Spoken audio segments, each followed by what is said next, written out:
Hey folks, this quick tutorial is about moving the minor chord shapes up and down the neck and how to find the 1-4-5 chords essentially in any minor key.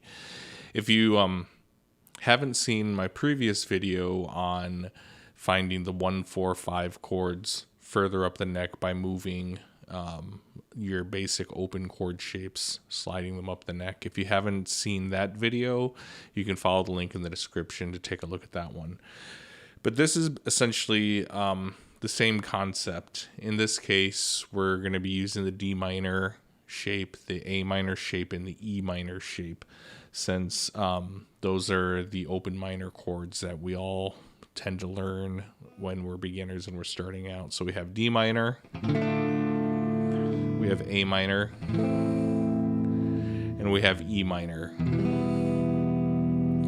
And we can find the other minor chords in each one of these respective keys by simply sliding that shape 5 frets up or 7 frets up.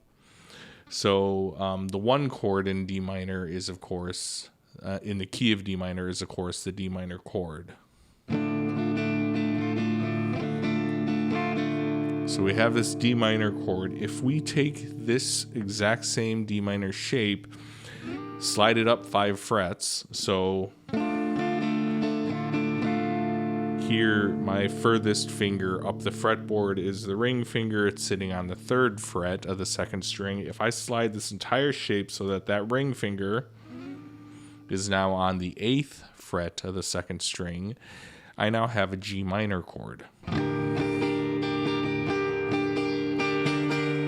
And G minor is, of course, the 4 chord in the key of D minor. Now, technically, this is an inversion. This is a G minor / D, so it's a G minor over D. It's the GBD. It's the second inversion of G minor. But that's not what's important. What's important is that this is a G minor chord. There's multiple different ways of spelling this chord, but in this case,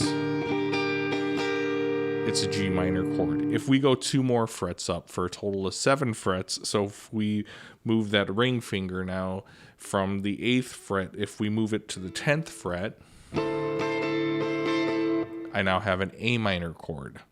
Technically, it's also an inversion. It's A minor over D. Which would be, I guess, technically what? A minor add A, B, C, D, E. A minor 11. A minor add 11 over D.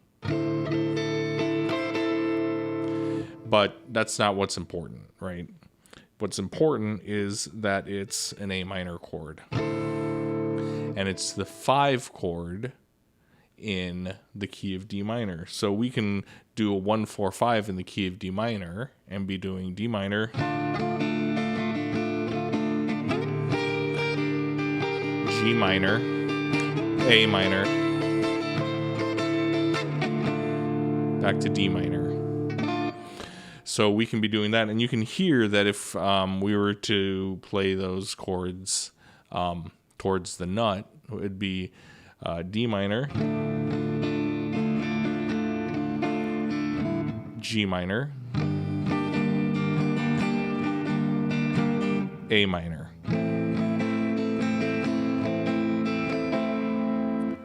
So same, just sliding up the fretboard, we go D minor, G minor, A minor. And you can hear that it has the same tonality as if we were playing everything down closer to the nut. But it's a way to spice up your playing. It's a way to play minor chords further up the neck. We can do the same thing with the A minor shape. So we can take this A minor shape here.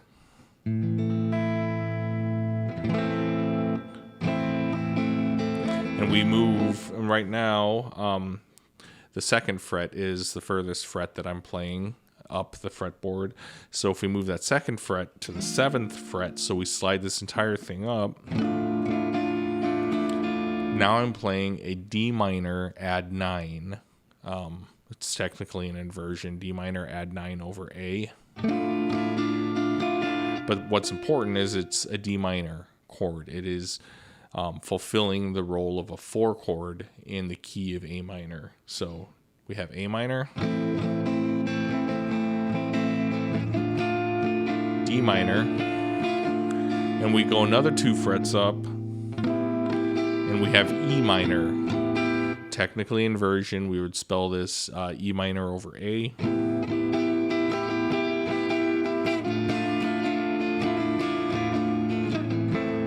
But what's important is, again, we have an A minor, we have a D minor. You can see here that it's a different voicing for the same D minor chord. And then we have an E minor. Same chord, different voicing further up the neck. So A minor, move 5 frets, D minor, move 2 more frets for a total of 7 frets. We have E minor.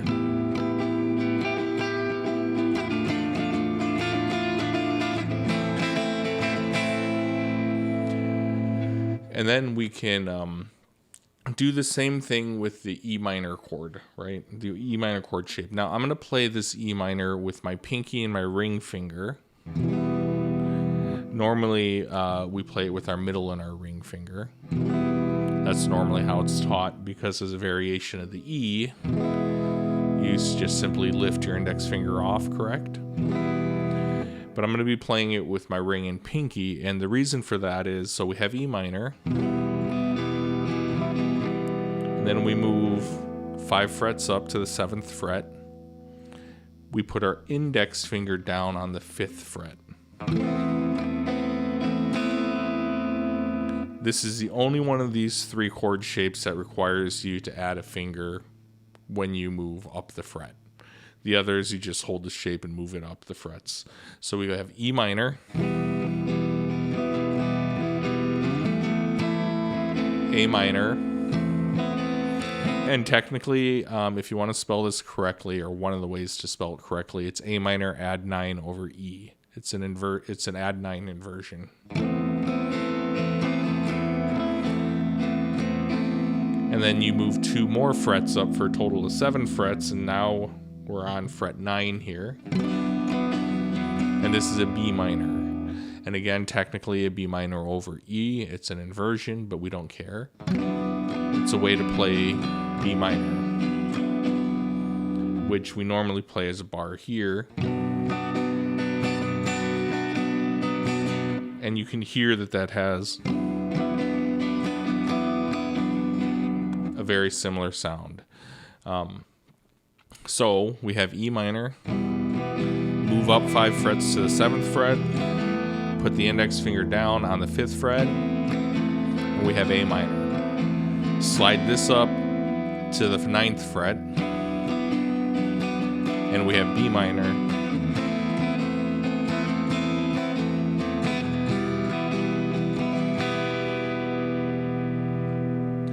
So this is just a real easy way.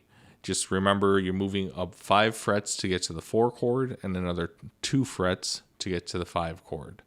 Or you can think of it as moving up 5 frets up to get to the 4 chord, 7 frets up to get to the 5 chord. However you think about it, it's just a simple matter of taking a shape, like we started with D minor, and moving that up, that shape up. We're moving it up 5 frets to get to G minor, the 4 chord.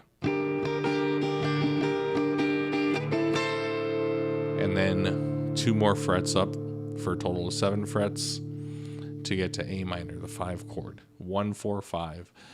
The 4 is 5 frets up, and the 5 is 7 frets up.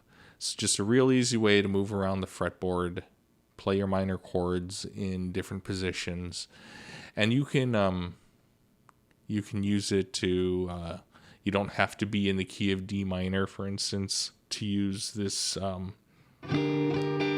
this voicing a G minor. Any key, any song you're playing that requires a G minor, you can use that voicing.